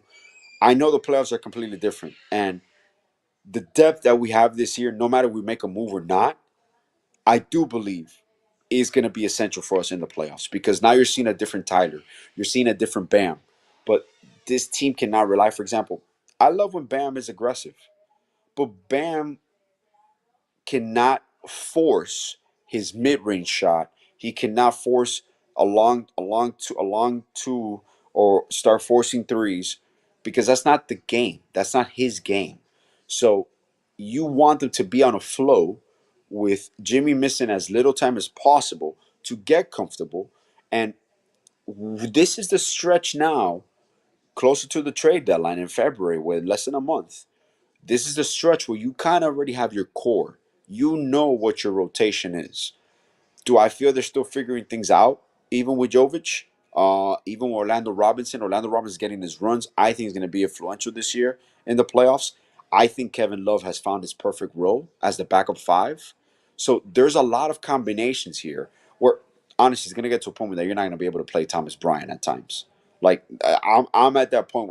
He's not that Cody Zeller level, but I'm at the point where I'm okay with Orlando Robinson playing over Thomas Bryant. I'm okay with just riding Kevin Love as my backup five, depending on the matchup. But I'm excited. Love has been doing well. Love has been doing really well. Yeah, man. He's amazing. He's rejuvenated his career. And that's what you need sometimes. A change of scenery, a change of role. So there are things that there are things that I'm excited about, the depth that we have. And that, once again, you have Jaime, where he's coming in and you go completely off. You go completely off. And this team is complete. Like, yeah, we lost against the Clippers. We were up 16. So once again, these transitions, and we're losing these leads. It's when you're staggering the lineups, when you do these subs, and then your offense goes dry, where a Bogdanovich can help. That is a missing piece, a score. We need scoring. So I wouldn't be upset with that move. So Would you try to switch Tyler from Kevin Mitchell? just brought Donovan Mitchell. I just saw that, actually. There is a difference in game of Donovan. That's what you have to Mitchell. give up for Mitchell. That's what you have to give up for Mitchell. That's my thing. Because a straight out. I'm not giving up Jaime. I'm not giving up Jaime. No. I would not do it. No, and I'm okay with Jovic. I would be. I mean, I love Jovic, and I love what I saw from Jovic. As an all-around all-around player, what he can do, he might not have these major numbers, maybe not yet, but these major numbers. But what he could do for you as a total player, passing, stealing, blocking, whatever. But if you're telling me one or the other for Mitchell, I'm not giving up Jaime whatsoever. And I feel Jaime is essential to this team making a playoff run. I am telling you right now, Bobby, that and you can quote me. Well, you can quote me on things. I know always we joke around about Winslow and Whiteside and all that shit. When I see what for example, what I see in Jovic, and like I said, he could be moved. Yeah, he could be moved, but he's only 20 years old. The way this team is built, in regards to interchangeable parts. For example, even there, the Caleb, I can reproduce Caleb. I love Jamal Cain. Okay. Yeah, Cain, I dude. can lose Highsmith. I remember. I remember we were talking about Cain. I told you about Cain. Last year, at the University of Oakland, and I'm like, he's a pure scorer, and now he's a defense. He is a menace, bro. He's athletic, so I can make up all these players. I can. Oh, we might lose shooting. We got Cole Swider. That we're fine with shooting. Like, there's things, they're interchangeable parts. But what you have in Jovic, where it's funny because when you see him next to Bam, he's towering over Bam. He's already 7 feet tall. He's 20 years old. He is a natural offensive juggernaut because that's his style of game. The problem is Jovic. When people ask me this, like, "Oh, Alex, how can he play like in the national team and dominate national competition?" And then when he comes to the Heat, but you can argue like Serbia is one of the best teams. Okay, international play, it's very different, but it's more grueling than NBA play. And I'm like, the only reason Jovic is not playing right now is because defensively he's not there yet. He makes silly fouls, he overcompensates, he plays silly defense. But then you even saw the glimpses where they did a side by side comparison, the way he defended against Curry out in the 3 point in the wing. And he held his own, just like Bam did a while back. So Jovic, you cannot teach Bobby what. Yeah, he's another Larry Bird. Like you cannot teach what Jovic does offensively. He has a knack for finding the right player. He pushes the ball, so he changes your tempo. So on his future alone, and the other day I closed my eyes and I just saw Hero. Remember, I texted you. Yeah, In that game, Golden State.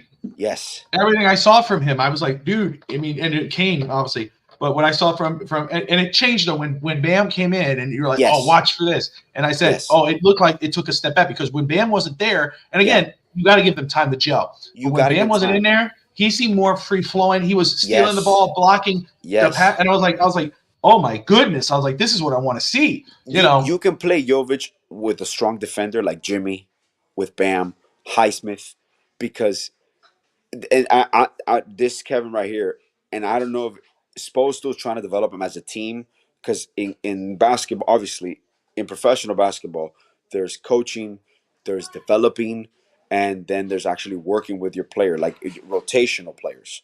So if Spo uses him, even as a backup point guard, or running his point with a starting unit, whatever the case may be, you still work on his mechanics defensively. You still work on him, but he can still rebound the basketball. He can still push the pace. If you notice, the moment he touches a basketball, he's gone. He's running. He's pushing the pace for you. Who loves to push the pace? Jaime Jaquez. Who loves to push the pace? Bam. Like he can, like you can unlock so many layers offensively if you use him in the right role while he's still developing. But it comes down to, are you going to be using him? Well, and that's my thing. So, like, again, in a Donovan Mitchell type situation or that type of player, you can have those conversations. In other words, though, if you're not going to go try to make those type of moves, you're golden. You really are. Yeah. To me, the guys you're going to move or the guys that you could move, and I'm okay if you don't move them either, because I think this team is more talented than it was last year. Caleb Martin, Kyle Lowry, those are the names I'm looking at. Those are the deals that I'm looking at where you could pick. Found this fansided.com has 3 trades Miami Heat could make or need to make after missing out on OG Anunoby. I didn't even know if they were in on that OG Anunoby thing, but either way. And I'm going to read. Bobby, before you go, one thing that I would say, I'm actually happy about this OG trade, because it reset the market. Yes. That's one thing that went unsaid, and people didn't talk about it much. But this ridiculous asking price of 5 first-round picks, and it reset the market. I know they traded R.J. Barrett in quickly, but it kind of did a soft reset before the trade deadline now. So now you're going to start seeing more evenly trades. Nothing crazy. So this one here, the first one they got 3 of them here, and you get Kevin and Crazy and yourself and everyone else who wants to touch on it. But the first one they have here, they sent that the Miami Heat sends Josh Richardson and a 2026 second round pick to the Philadelphia 76ers for Jaden Springer. I wouldn't make that move. So let me look up Springer, because I think this is a young guy. And, of course, with Miami, young guys, it's always fun just because. Oh, yeah. Let me look at him very quick. ESPN. He's 21 years old. He's a guard, 6'4". Come on, 202 pounds, averaging 3 points a game. So he's not really getting on the court. He's young. He's a combo. So this would be more of a young type of move. So maybe Jaden, maybe he has an upside. Yeah, he has upside. Maybe that's Springer has upside because Josh is averaging about 10 points a game, right? Yeah, but the reason I wouldn't move that move is because Josh is going to give me experience. He's going to give me defense. That's what I'm saying. Yeah. Yeah. Okay. Yeah. I don't know. No, I don't know about this. Nope. This is me. and the number 2 says Heat can add an elite floor spacer, and this trade is Detroit Pistons Bojan Bogdanovic. This is they send us Bojan Bogdanovic, and we send them Duncan Robinson, Jovic, and a first round pick in 27. No, bro, no. Fuck no. Who did it? No. Why would they even say that? Well, who you are? Duncan and Jovic for who? No, man. Come on, man. I mean, I would be happy with this. I would be happy with bringing him, but not with losing those guys. You're basically replacing Robinson for him. Kevin, you have a solid point here. Jaime is masking what is a still big hole in the team. He's masking it, but Jaime was the hole that we were missing last year on this team. But yes, we are still missing a piece. We're still missing scoring. We're still missing, I wouldn't say size, but yeah, as long as scoring comes with size. But Jaime does make up for. Jaime was the piece we were missing last year. If I can put it in layman's terms, if we would have had Jaime last year, we might have been and a healthy hero. I genuinely believe still. Obviously, the Nuggets might have beaten us, and they probably would have. But I believe a healthy hero and a Jaime would have been a different circumstance against the Nuggets last year. Ooh, I like draft picks. I like draft picks. I love draft picks, and I know how Miami's good with draft picks. This is gonna be. But depending on the players, I could empty out the whole chest. I don't mind. We would send them one player. Okay, and a bunch of draft picks. So they send us the draft picks.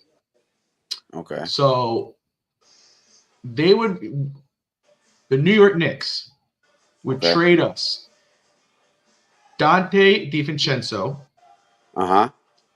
Isaiah Hartenstein, that's the center. Yeah, the big guy, 55. 24 and then the 2024 and 2025 first-round picks, 2 first-round picks. For Tyler Hero. For Tyler Hero? No, bro. No, man. Keep your fucking picks, Knicks. Let's go, bro. Let's go, bro. Restock, man. Let's go. We got baby hero. We got hero right here, man. Dante DiVincenzo, man. 47% from the field. Look, 47% from the field. 44% from 3. Averaging 11 points a game. Hartenstein, 58% from the field. Baby go. 58% from the field when he shoots like 4 feet away from the basket, of course. He's 33% from 3. Come on, bro. Let's look up Tyler Hero. Right there. That's the move. That's the move.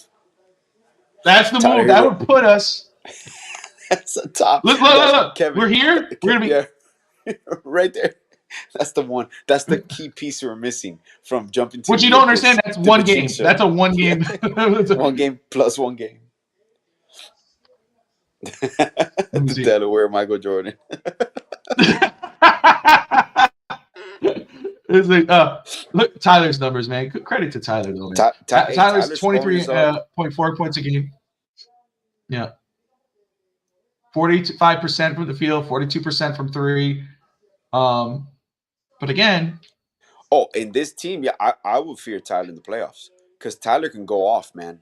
Tyler can win you a ball game with a team around him.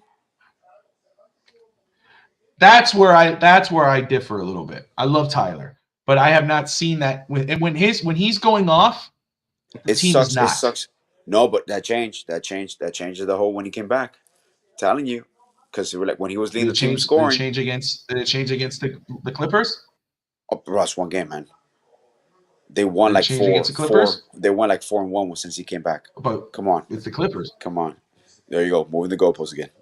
Hey, which by the way, bro, when the Clippers are healthy, I'm not. Let's just be real right now. Huh? No. With the Clippers are healthy. Clippers aren't no joke, man. They're a nice team, bro. They're a really nice team. Like they can score on all aspects. All right, so Bubble Tyler, yeah. So back that's the only thing that sucks about last year. That since Tyler missed the rest of the playoffs, people didn't get a chance to see it. What he was gonna do. But this year, hopefully, you'll be able to see it. Knock on wood. All right. Let's look up some crazy questions here, and we'll wrap this up, man. Let's go. It's the best part. And guys, Kevin and Crazy, you guys, thank you for commenting too. Please answer the questions too. That'd be great. Everyone who's watching, you're watching East Texas Boys. Shout out Hialeah. This is our final segment. We'll wrap it up. Let me see here. That's a tough question. I don't know if I could think of an answer, but maybe you could help me. But I think it's very interesting. What item do you hope will be obsolete in 20 years? What item do I hope would be obsolete? Holy shit. Will be obsolete.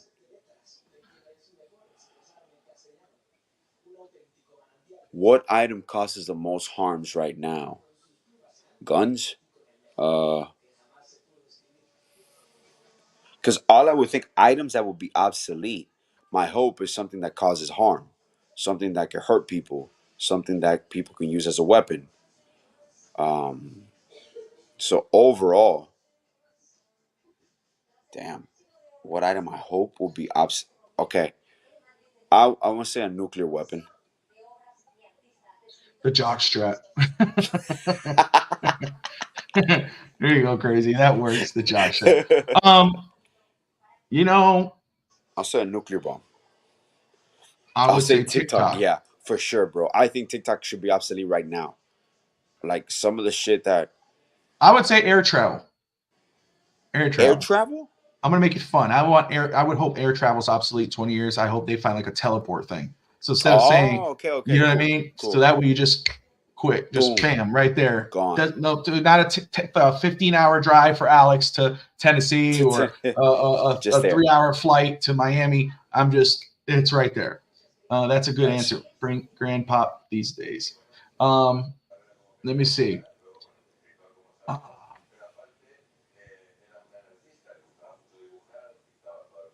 Ooh, this is an interesting one, or a good one. What is your favorite line from a movie? Oh, man. I have two, and they're on the serious notes. And it's not a line; it's kind of like a passage. The Jack Nicholson and Tom Cruise exchange in the courtroom, where I want the truth. Yeah. You can't handle the truth. Blah blah blah blah blah. And also, to me, one of my favorite lines is Robert De Niro in A Few Good Men. Is it A Few Good Men? The one with Cuba Gooding Jr. Yeah. Oh my God, what is it? Yes. That he's in the Navy. Divers. They're in the divers. He's a diver, Navy diver. And when he's asked to stand up on his own, he's like, "I want my 12 steps cookie." Like that speech right there. Every time I see it, I cry. I'm not gonna lie. It's a very emotional movie for me. So I want. What scene is it that you cried? What scene? Huh? What's the scene I want my 12 steps cookie.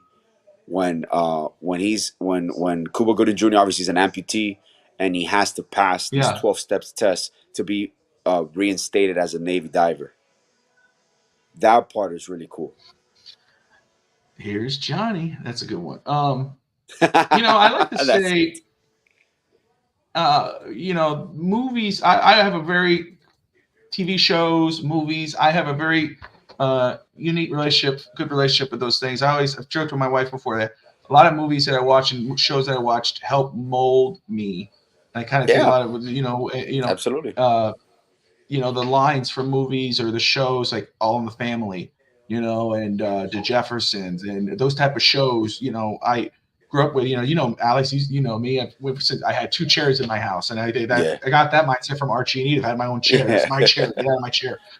But what you talking about? Line from who's talking about? Godfather. There's so many lines from The Godfather that I hold true that I love. And I just watched The Godfather this weekend, bro. I watched Godfather. Well, and then you can fix it. Yeah, Godfather movies are amazing, but the part 1 was like, never take sides against the family again. No. Don't speak outside the family. Where when his son Sonny talks, that line right there. Never tell anybody outside the family what you think again. And then don't ever take sides against the family again. When Michael tells his brother Fredo. Yes. And then the other one is those 2 right there. And the other one is Oh, there you go. I love that. The other one is this one right here is a man who doesn't spend time with his family can never be a real man. There are things like that. Those type of lines. Alex might know what I'm really thinking. He might know my true feelings on something. I'm never going to hide what I really think, but I might not say for the full thing. But Alex will know what because that's family. Yeah. I'm not going to tell somebody outside the family, oh, this is what I'm thinking, because now I've played my hand. You know what I mean? I learned that growing up. You keep that within the family. Yeah. And I trust that my family, Alex, is going to keep that between me and him. Absolutely. You know what I'm saying? That's the type of stuff. That's when I think of movie lines, those are things that when growing up with, loyalty, respect, family, whatever. Those are silly to say, oh, they're from movies. But I pass that knowledge on to my kids. They're not going to know those are from movies. They're going to think, my dad told me that. Your dad got that from The Godfather. It's true. It's true. Oh, dude, I got to watch that movie. Crazy. A lot of good ones come from One Flew. I had that movie growing up. I never put it in. One Flew Over the Cuckoo's Nest. With Jack Nicholson. Jack I got to awesome, put it in. bro. He's awesome. I got to put it in. That's how you know you're a great actor is when, or you have something that hit is when somebody could take that and put that in a life quote book. Oh, absolutely. I mean, and Denzel Washington has many of those too. Denzel, dude, even outside of it, that thing when he talked about the media when he talked to that reporter, you guys you're not about passing the truth. It's always about who's first. Exactly. It doesn't matter who it hurts.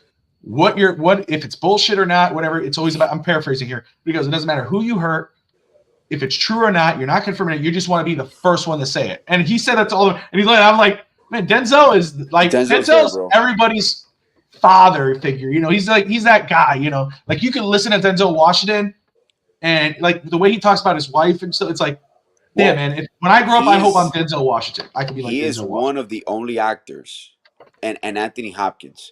He's one of the only actors that I will watch a movie just because Denzel Washington is in the movie. I don't care what the movie's about. If Denzel Washington's in the movie, I will watch it. There's movies where, if I know the guy's in it, I can watch that movie. Anthony Hopkins obviously is my favorite actor. I can watch anything with Anthony Hopkins. Love Anthony Hopkins. Hello, Clarice. Love his voice. Clarice. Love his acting. Denzel Washington's just like have you ever seen the movie Flight? Which the one that he's with the pilot? Yeah. You ever seen that? Amazing. Oh, dude, that movie's oh my goodness, man. That movie's great. Coach Bone. Yeah. Let's see here. Remember the Titans, yeah. Oh man, if you well, that would be hard. That would be an easy answer. I can't answer. If you could subscribe to one YouTube channel for the rest of your life, what would you choose? The Fitz Talk Sports Network.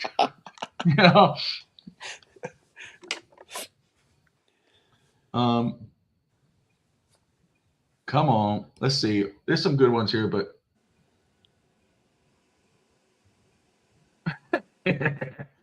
oh, that's a good one. Oh, I got a good one for you, Bob. If you had to give up Oreos or sex for 1 year, what would you give up?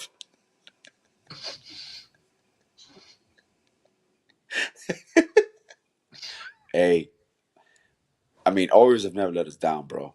I'm going to tell you, brother. I can eat Oreos every night. I'll never get that turned down by an Oreo. Might as well just live with it. I'll eat an Oreo. I'll incorporate Oreos into my daily routine. I'm good to go. I'm good, man. But Oreos never let me down, brother. It's always there. It always lets me open the pouch, Always, never smacks the hand. Always. It never has a headache. Never. Never has a cold. Okay. It's always in the mood. No, all that matters is that you're in the mood. Man. What are you more afraid of? I'm just going with this one. What are you more afraid of? A doctor or a dentist? I'm not afraid of neither, but I'm oh man. I like that one. See, the best question they just come out of nowhere. I'm not afraid, but what I always have a problem with, like my optometrist. Like I hate you right now. You can tell me. I'm genuine about this. Right now, you can tell me. I gotta go to the doctor. I'm like, hey Alex, you need to have emergency surgery. I'm like, all right, cool, let's go. Like, what do I need to do? I need to do this. You know, we gotta remove this. I'm good. I have a thing with when they have to spray that in my eye, like to numb or to like dilate my pupil. Like I have a thing with my eyes. Like I always close my eyes. They have to do it like 3 times.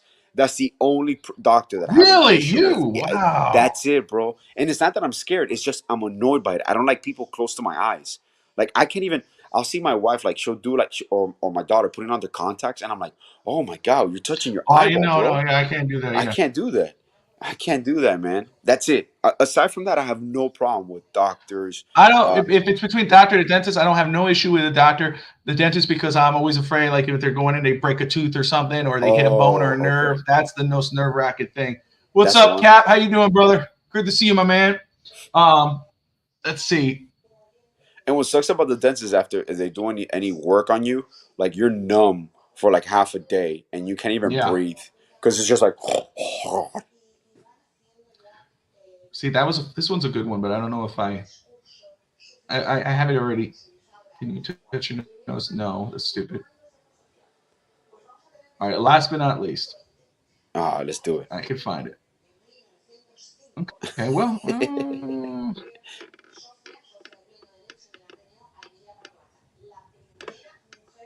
Yeah, man. Those optometrists, man, they have issues with me every time I go. So, okay, what is your go-to? What is your go-to? Man, I don't know. I don't like that. There's some of these things that it's hard for me to answer. Like, I can't really think of. Maybe Tati can answer that for me. So it's Tati's in the comments, but I'll let you answer first. What is your go-to guilty pleasure song? Go-to guilty pleasure song. Oh shit. I don't know why I can't answer. I got so many songs that I listen to, but I got a lot. I mean, you can't go wrong with Eminem, but lately I've been, you know, lately I've been listening to a lot of Chris Stapleton, a lot of country music.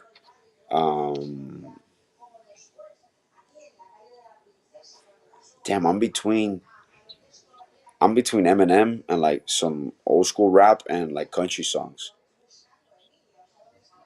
Play that funky music, white boy. That's old. I don't listen to that. I haven't listened to that in a long time, but that's a fun song. That's old though. That's old. Some DMX. Yeah. X gonna give it to you. It's a lot, bro. And it's funny because I've been listening a lot to Jamila. If you ask Jamila right now, it's probably like I've been listening a lot to Bad Bunny because I love Bad Bunny. So it might be some Bad Bunny, a Cuban reggaeton artist for me. Johnny Cash. I love listening to Johnny Cash. Cocaine Blues is a fun song. Hurt. The Man in Black. I love Hurt by Johnny Cash. Yeah, Hurt is great. The Cocaine Blues. Have you ever heard that one? No. I probably have. I just don't know. Guilty. So guilty pleasure. What does guilty pleasure mean? Does that mean something you're ashamed to say that you listen to? Or that it's like, is that what that means? Like a guilty pleasure? It's guilt. Like, I should be hearing. Yeah, it's like because if we're gonna roll that, I ain't ashamed to say it. I mean, I guess I can't say. It's like Mamma Mia from ABBA. I like listening to Mamma Mia. Okay. You know, hey, I was awesome, bro. I was awesome. Moulin Rouge. You know, voulez-vous coucher avec moi ce soir? You know, down with that. You know. I can have fun with that. I'm like, you know. I remember the scene from Mr. Deeds. You remember the scene, Bobby, where the dad, it's time to pull up out like was the boy starts beating the quarterback? Yeah. Oh, Ralph, that's great, dude. Oh man. Oh man. But anyway, hey guys, listen. This was fun. This was a lot of fun that ended. I always enjoy doing these. But hey, we'll be back on next week, obviously talking about a Dolphins win. And but till then, we appreciate you all. We all hope you have an amazing night. It's 2024. I can't believe that. Happy New Year. Happy New Year. Wish you all the best. We will see you guys next. The Steve Miller Band. Cap, there you go. Appreciate you all. Dolphin fans, Heat fans alike. Like, subscribe. Most importantly, as always, fins up.